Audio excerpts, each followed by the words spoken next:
আমার ওয়াইফ ইকরা, ওই যেহেতু এই পৃথিবীতে নাই, ওরে নিয়ে এত ক্লিয়ারিফিকেশন, ওকে নিয়ে এত কনভারসেশন আমার কাছে মনে হয়েছে যে দরকার নাই। আমি বরাবরই আমার সংসারের ব্যাপার, আমার ঘরের ব্যাপার আমি ঘরে রাখতে পছন্দ করি। সেই জায়গা থেকে ওর মৃত্যুটা এমনিতেই আমাকে যে ট্রমা দিচ্ছে, ওর মৃত্যুটা আমাকে আসলে মানে পাথরই বানায় ফেলছে একরকম। এগুলো নিয়ে আমি আসলে কথা বলতে চাই নাই, কিন্তু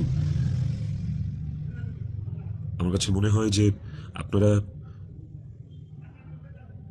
গল্পের একটা পাতা পড়েই পুরো গল্পটাকে জাজ করতেছেন, একটা পৃষ্ঠা পড়েই পুরো গল্পটা সম্পর্কে আপনারা আপনাদের মনের মতো করে যা খুশি বলতেছেন। পাতার এক পাশ পড়ে আরেক পাশ পড়বেন, এটা তো হয় না। আমি আসলে কোনো কিছু প্রপারলি গুছায় বলার মতো স্টেটে নাই, পরিস্থিতিতে নাই। আপনাদেরকে আমি কয়েকটা কোয়েশ্চেন অ্যান্সার দেওয়ার জন্য আসলে ভিডিওটা করতেছি, যে প্রশ্নের উত্তরগুলি আপনাদের কিছুটা হলেও কনফিউশন দূর করবে। শেষ প্রশ্নটা থেকেই আসি আপনাদের। আমি এই ভিডিওতে সব কিছু ক্লিয়ার করবো, এভরিথিং। আমি আপনাদের প্রত্যেকটা প্রশ্নেরই উত্তর দেওয়ার চেষ্টা করব।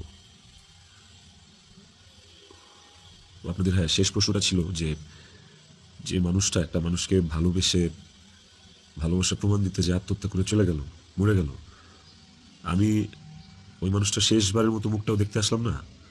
এই যে আপনাদের প্রশ্নটা, আচ্ছা আপনারা কি আমার দেশে আসার মতো পরিস্থিতি রাখছেন? হ্যাঁ, আমি দেশে আসা মাত্রই আমার উপর মব সৃষ্টি হবে, আমি দেশে আসার মাত্রই আপনারা আমাকে টাইনা ছিঁড়ে ফেলবেন। আমার ফোনে এত এত এত থ্রেটস, আমি আপনাদেরকে বলে বুঝাইতে পারবো না। আমার কাছে এমন ইনফরমেশন আসছে যে এয়ারপোর্টের বাইরে লোক রেডি করা আসছে, আমি যাওয়া মাত্রই they will gonna hit me, they will gonna kill me. Police ধরে নিয়ে গেলে ওকে, আমি সেটা আইনিভাবে ফেস করব, কিন্তু এখন যদি আমিও মারা যাই, আমিও রিজিকের মার কাছে চলে যাই, রিজিকের কি হবে? আপনারা কি চান যে রিজিক তার বাবাকেও হারান? এই ছেলেটা কি দোষ? এই ছেলেটা বড় হবে না, ও কিভাবে বাঁচবে? মায়ের অভাব কেউ পূরণ করতে পারে না। যে মানুষটা বাইচা আছে, বাপ, ওই বাপের অভাব কিভাবে পূরণ হবে তাইলে? মাও থাকবে না, বাপও থাকবে না? আপনারা এটা চান? আমার ইকরার শেষ মুখটা আপনারা আমাকে দেখতে দেন নাই। আমার ইকরার শেষ মুখটা ইকরার পরিবার আমাকে দেখতে দেয়নি। 16 বছর সংসার করছি, 16 বছর একটা শত্রুর সাথেও যদি কেউ এক ছাদের নিচে থাকে, সে মারা গেলে তার চেহারাটা দেখার জন্য ছটফট করে মানুষ।